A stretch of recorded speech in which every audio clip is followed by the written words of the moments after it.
isn't it? Well, according to this, you got 15 seconds. Oh, according to this, I have 15 seconds. All right. Well, we're going to go ahead and start. Welcome to StreamingChurch Video, our video blog, actually. And we're actually doing this live in a coffee shop here in Tucson, Arizona, on the northwest side over here, a place called Continental Ranch. The name of the actual coffee shop is called Rockin' Java.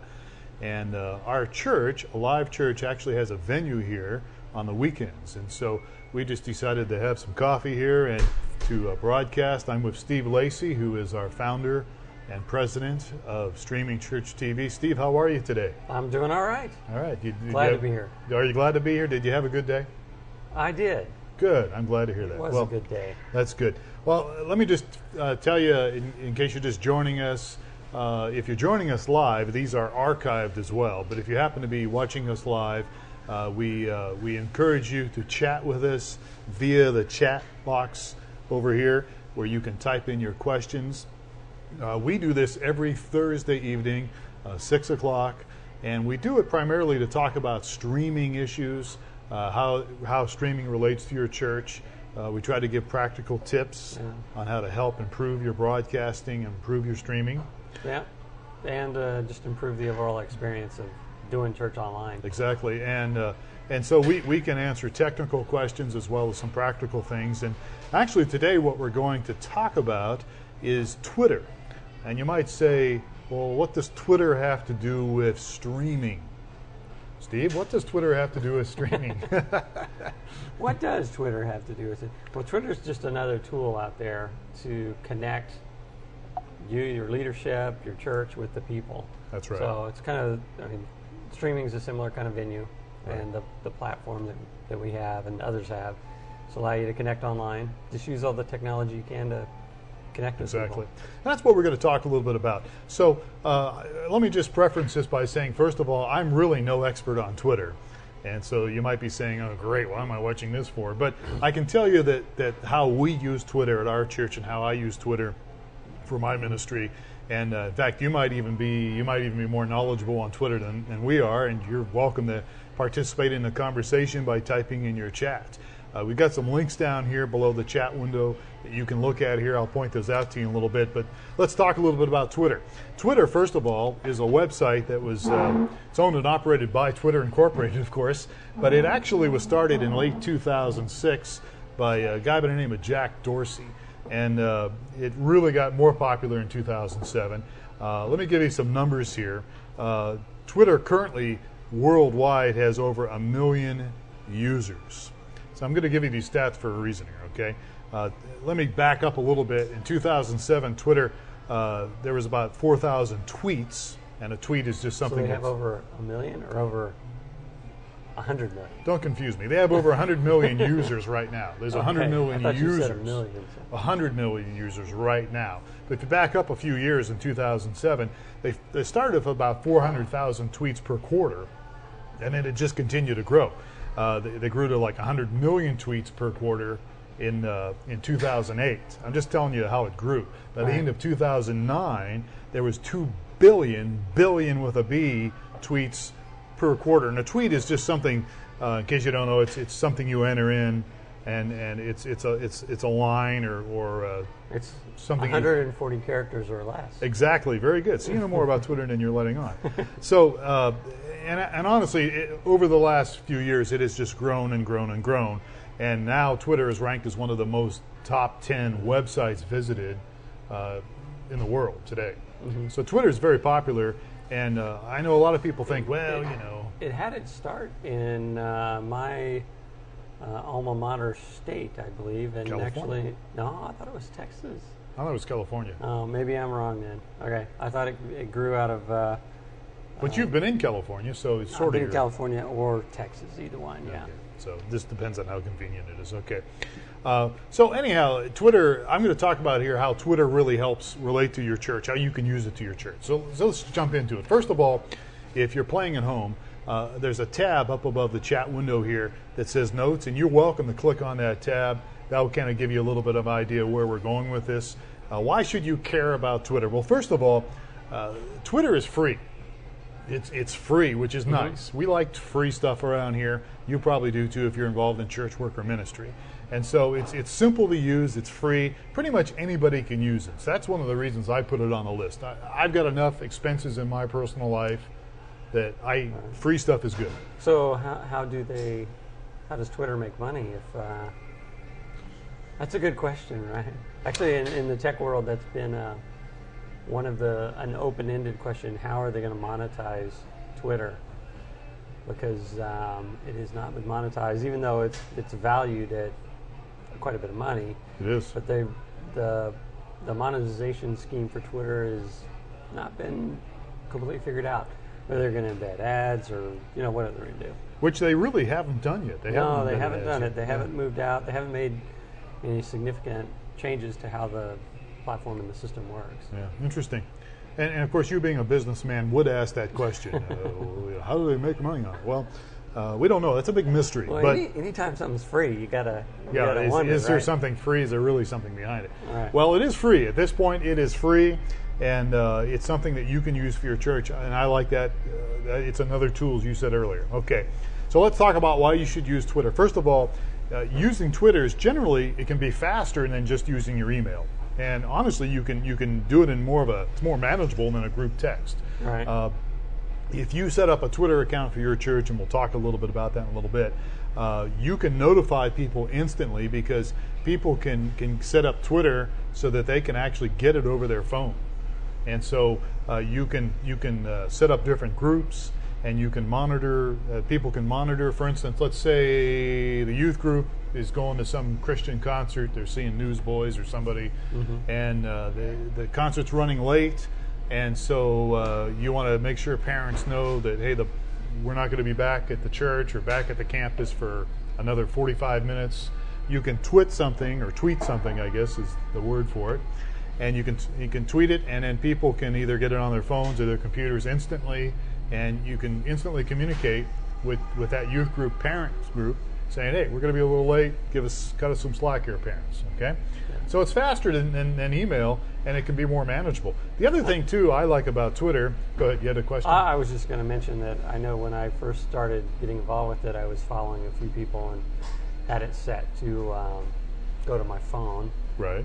Anytime they posted. And actually, after a few days, it got kind of annoying for me. Yeah. Because I'm the kind of guy that if the phone's going off, it's an important thing. Right. Right. Well, and again, you don't have to see. Here's the deal with Twitter: is you can follow certain people or certain groups, and so if you've got somebody like we won't mention his name, like Mike Gray, who tweeted every single thing. He was the one, yes. we like to tease Mike. He's yes. one of the guys at a live coffee church. Shop. I'm getting donuts. Now I'm doing lunch. Yeah, he would do all that and still does, I guess. I don't know. And I do that occasionally myself, but not a lot. But the beauty of Twitter is you don't have to follow people, or you can follow them, but you don't have to get their updates all the time. Right. Or you don't have to send it to your phone. Yeah, or you can set it to receive only certain times. Mm-hmm. So let's say you don't want to be bothered between 9 to 5, but then after 5, okay, you want to find out what Mike Gray from a live church is doing after 5. Mm-hmm. So you can set it up so it will come to your phone after 5. And, you can be happy to do that if you like to follow Mike Gray, which I don't know why anybody would, but we're just teasing you, Mike. So, but getting again back to different ministries and different groups, see, that's the beauty of it. You can make it, you can customize it, you can change it, you can make it whatever you want. Okay, so the other thing I like about Twitter is for your church is that it creates a window for people to see inside your ministry or inside your church. Non-church members can get a look at what's going on. They can see what you're doing. People on the fence get the voice of the church too by what's being posted and what's going on. You can kind of hear, you can kind of get a sense of what it's, what right. the personality of the church is. Exactly, and that creates to me another window. Now that can be a good thing, or if it could be a bad thing, I guess, if you don't have a lot going on, or if you have goofy stuff going on, or right. you're tweeting stuff that just is irrelevant. Right. So again, you need to use it wisely. All right. So another valuable thing about Twitter for your church is you can send links in your tweets. So there's something going on. sign-up forms. Maybe you've got the men's group is going to be meeting in a couple weeks, and you want to get the word out quickly. You want them to register. You can just send the link in your tweet, and they can click on that link on their computer or their iPhone or whatever it might be, and they can get on there and set up. So it's a good way to communicate information in even larger sources by using links. Mm-hmm. Is that clear to you? Yeah, makes sense. Good. Okay, well, I hope so. The other thing about it is you can use Twitter to put feeds on your website, which I have done that on my blog at times. I'm not sure a live church does that, but that is another thing you can do. It's extremely helpful in keeping your pages up to date. So how do you do? You set it up. It's in the customized. Oh, it's in the features. settings. You yeah, can go it's in the settings. You can set up things to do that. So again, it's very flexible. Really, we're not using it to its full advantage. The other thing is you can connect to cell phones, via text messaging. So again, any attender can do that. One of the things that our pastor does at a live church, alivechurch.com, we'll push the link, but he has a virtual pastor question. So Sunday mornings, Saturday nights, whatever they're having a service, many times he will ask what he calls a virtual pastor question. And it can be something very simple from... What was the person you most respected in a movie, or what was your favorite movie? Your favorite movie. Or romance movie. Whatever it may something be. Something very simple. It can be light, or it can be, tell me when you felt most deeply betrayed by a close friend. Right, exactly. Or something like that. It's going to be heavy, but he can tweet that. Or actually, he can actually, like when we're streaming it here, he can actually stream it live, and then you can respond through Twitter. Our church has a Twitter account, and people can tweet. I always say twit, but it's tweet. I guess it's from my old days. You're a twit, but a tweet is the term, and so they can tweet their response there. So again, it's just another way to connect people that we don't use. The other thing I like about Twitter is you can use Twitter, honestly, to develop relationships between your staff in your church, between your members, between staff to staff. Mm-hmm. People say it's impossible to build relationships on the internet. I say you're totally wrong about that. Now, you can go as deep as you want, or you can be as shallow as you want. Yeah, I know there's neighbors around me that have developed relationships with people on the internet, and actually, moved across states to go be with those particular people. So you must. Is that a good thing or not? Well, some of the people in there go to go. Can you believe that she's kind of But it's definitely possible to develop some relationships that. Well, with Twitter, and the reason we're talking about Twitter and streaming today is that again you can do this with different members of your church. So if your senior pastor or maybe different campus pastors choose to kind of share their life a little bit, like Mike Gray, for instance, having a donut or something, mm-hmm. that kind of can help you, and you can even tweet back to them saying you're going to get fat by eating donuts or something like that, But again, it's a simple tool that you can use to connect with people on, and you can use it in a valuable way. So again, it's just another avenue you can use. Mm-hmm. Another point that you can use Twitter for your church is you can send little bits of maybe sermon reminders during the week. Maybe you're talking about a subject, we're on a subject right now, a topic at a live church, knowing God's will. You can send a little tweet out if you're Jeff Love or somebody that's doing the teaching. Mm-hmm. Toby Newman is this week. He's teaching this week. He can send a little tweet saying, So preceding the message, or possibly even following the message the following week, or you can and follow up. Again, it's a connecting point with people out there, and you can point them, to websites or whatever. Another thing is you can have multiple Twitter accounts. Now this goes back to kind of something you were saying earlier.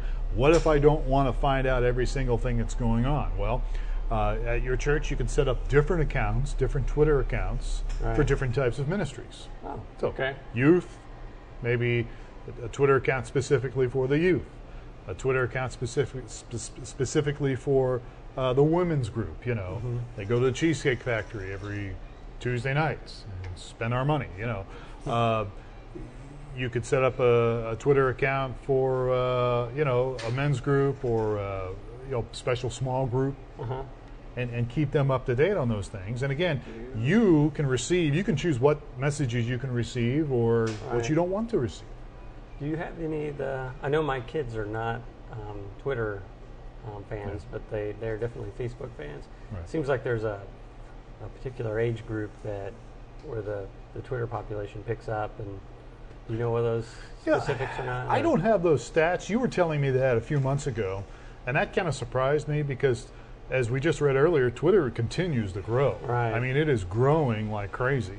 So I do know that you can use Twitter, and I do know some of my younger friends use Twitter to update their Facebook page. And that's kind of one of the things I use. I have it connected to my Facebook page too. So although now I have an app on my phone that allows me to go straight to Facebook, you know, but at the same time you can do that. So there's multiple accounts out there. And they can be used, again, for the benefit of your church to help people connect. So, and then you could just subscribe to the feeds that you would be interested in. Exactly. Or the accounts you were interested in, yeah. The other thing about Twitter is it's worldwide. I mean, it literally is worldwide. And so an advantage of having your church using Twitter is it's out there for everybody to see if you want them to. And you can, again, reach out to people if you're, you know, I believe it's actually, I was reading this earlier, I think Super Bowl Sunday coming up February here, 2011, is actually many churches are participating in a thing called National Porn Sunday. And some churches, yeah, exactly, what? Well, there are churches that are going to talk about the dangers of pornography on Super Bowl Sunday. And what you can do, you know, if you're going to, you can talk about that subject anytime. A lot of churches don't talk about the subject of porn, but you can text something, you can tweet something about porn. Well, one of the things about Twitter is there's different Twitter tools out there and applications out there that allow people to search things and pick up certain keywords. We'll get into that in a little moment here. But you know, the word porn or sex pops up. That's always a popular search find, and so you can draw people to that. And you say, well, that's kind of a backwards way of getting people. Well, you know, it does attract people. I have a gal that she's a blogger, and anytime she uses, you know, the word porn or sex in her blogging, she gets more people going to her blogs. And so she does resort to that sometimes to attract people in order to present to them a message of hope, of truth, of you know, something that's realistic. If that makes any sense what I'm saying here. So Twitter worldwide. So you can use it to attract people worldwide to your church website, your blog, whatever it might be. Let's talk for a moment a little bit about, there's some different apps out there that you can use. I use one called TweetDeck, and TweetDeck is something I use that is literally a software. It's kind of like a browser almost that you can look at different categories of Twitter.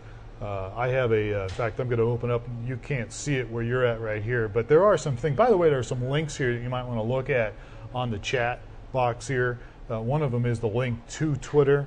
You can click on that, and that takes you to the Twitter site. You can sign up and create an account for free. If you want to follow me on Twitter, it's just twitter.com/Phil Thompson. If you want to follow Steve, find out what he's doing, it's twitter.com/ is it J.S. Lacey? It's just L. S-L-A-C-Y. S-L-Lacey. S-L-Lacey-Y. S-L-S Lacey. Slacey, yes. Okay, S. Lacey. Okay. Yes. If you want to follow us, the actual Streaming Church TV, it's that's a good one here. In fact, we have it here. If you open up our little link there on the down below, you'll see some addresses, and our Twitter site is just StreamingChurch TV. So it's Streaming CHUR TV, and you can follow us there on that deal there. But and we use it to post things with our our blog. We have a blog that we generally post something with every week or every day, actually. And where is that blog? That blog is at new. What is it called? New Media Ministries. Newmediaministries.tv. And again, I think it's on here somewhere, isn't it? Maybe not.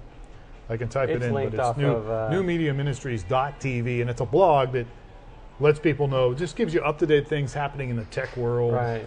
Related tech things. And there's a link off of StreamingChurch.tv. That's true, yeah. But anyhow, there are different things you can use for Twitter, different applications besides just going to the Twitter website. You can go to TweetDeck, which I'm trying to open up here, which you're not going to see, but I am. And it's a deck that's literally software that opens up, and you can see what your friends are tweeting. You can see what, maybe if you want to add what's going on in your Facebook account or your MySpace account. There's direct messages. Oh, look. I got a direct message from a guy who's interested in Streaming Church TV. Wish I could join you all. Still want to talk. Delayed a bit with website makeover, but haven't forgot you. And that, of course, is, I'm not going to tell you, but he stood me up for lunch. No. Actually, he didn't stand me up, but we were talking about getting together and didn't. This is a trend. You can actually find out what people are tweeting worldwide. There's a trending deal. So I assume you have also the ability to go in and say you're interested in, I don't know, streaming, exactly. Streaming, and type in search terms, and it'll show what different people are. Which is a lot of what a lot of guys do in different ministries that use this. If they want to follow certain people in certain types of ministries, whether it be missions or tech ministries, you can type it in and find keywords. Appropriate. And you can use TweetDeck, or you can use actually Seismic, which is another one like TweetDeck, and it will collect the different tweets that people are about specific subjects that you might be interested in, and you could follow those people if you so choose. Many times they put in links that we were talking about earlier, links to stuff you're really interested in. Right. I have found that to be a very valuable resource with streaming. Find out what certain groups are doing or certain companies are doing with streaming. I had heard from a company perspective, an effective means for using Twitter, at least for the company. They would go through and they'd search on, I have a cold or whatever it may be, and they would direct message those that had posted I have a cold. Go here, take this coupon for Tylenol or whatever cold remedy or whatever it is to your local Walgreens, and so it was a way to market their. Yeah, that's good. So in other words, if I were to tweet, and some people tweet just anything, what they're doing, like your Mike Gray, for instance, and I don't feel good, I have a sinus infection. Somebody's monitoring that keyword sinus infection. A company like Tylenol, or who does sinus infection medicines? I don't know. A company that does that, they have people monitoring that. They see that Mike Gray put down, I've got a sinus infection, and so they direct message him saying, hey, we've got this great deal on sinus trouble, whatever it may be. Medication. Yeah. And I'm sure there's an application, though I haven't heard it, but for the church to do something similar. Yeah, you can do keywords. You can use these things I'm talking about here, TweetDeck or whatever, and that works. There's ways you can do that. So anyhow, TweetDeck, Seismic is another one. SEEMIC is another one that you can use to monitor different things. I've got a different category here that says mention. So anytime anybody mentions my name, Phil Thompson, I see it here. Somebody put down, Phil Thompson, you need to be in a church. Okay, because we should in church. Need to be in church. Okay, I don't know what that was all about. That was from Al Tremmel. I think you know who that guy is. Yes, for sure. There's another one. Your head's in the clouds. Okay, so anyhow, those different things. Again, folks, you have the ability now to have these tools. You have access to these different tools, and Twitter is just one of them that can really increase your audience when it comes to streaming. I use Twitter primarily to blog. When I blog, I actually point people to my blog. And so I will, if I'm blogging about, like the last couple of weeks, I've actually talked about a very serious subject called suicide. And so I have tweeted, suicide. You're going to go to heaven or hell if you commit suicide. And I've tweeted that. and pointed people to my blog, philthompsonlive.com, and people have gone there and actually offered feedback and different things like that. So you can use it. That's the way I use Twitter. Right. I use it to point to people to my website. Right. So you could use that to drive people to your church website. Exactly. As well. And your streaming site. So if you're streaming, you need to put on maybe before you go on streaming, join us live as we stream live, and maybe the subject of the sermon, or if it's an interesting one, or maybe like our church does a pretty good interesting one. Yeah, if it's a boring one, don't tweet it. But those kind of things you can use to point people to your streaming site. So do that. In fact, we've done that today. We tweet every time we go live and encourage people to come in and check us out. So wrapping up, Twitter, a good idea. There's some links here on your chat, right below the chat box here. You can click to. You can also find out that if you want to see any of the things we've talked about in the past, technical things, bandwidth issues, web pastor things, senior pastor techniques, those kind of things. They're right here in our video vault. A picture of a vault you can click on. There's a book here, by the way, called "The Reason Your Church Should Twitter." I have not read it, but I heard it's a good book. So I've got it on here. You can click on it. Oh, yeah. Who's it by? It is by Anthony Coppedge, I think is his name. And so I've heard it's a really good book. It is pretty recent. And actually you can get it online too. So I would encourage you to take a look at that, even though I haven't looked at it. I've heard a lot of good things about it, and I think it might be something worthwhile. There's a link here for Twitter as well, and there's a link here to the left side of your screen here, so to speak, actually the center of your screen. If you want to contact us in any way we can help you with your streaming needs. We're StreamingChurch .tv, and this is Steve Lacey. I'm Phil Thompson, and if we can help you in any way, please let us know. We'd be glad to do that and assist you in any way. Well, we're just about out of time here. Remember to check out our archives, and we will be on next week at this time. We start at 6 o'clock in Arizona here.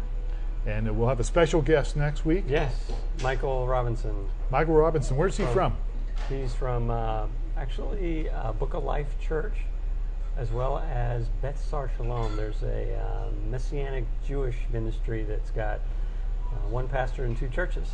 Awesome. So he's a part of that. And he's going to be our guest here next week at this time. Right, so, exactly. All right, great. So meanwhile, check us out online, StreamingChurch.tv. And again, thank you for being with us here tonight. You guys have a great week, a great weekend, and Lord willing, we will see you next week. All right. Bye-bye.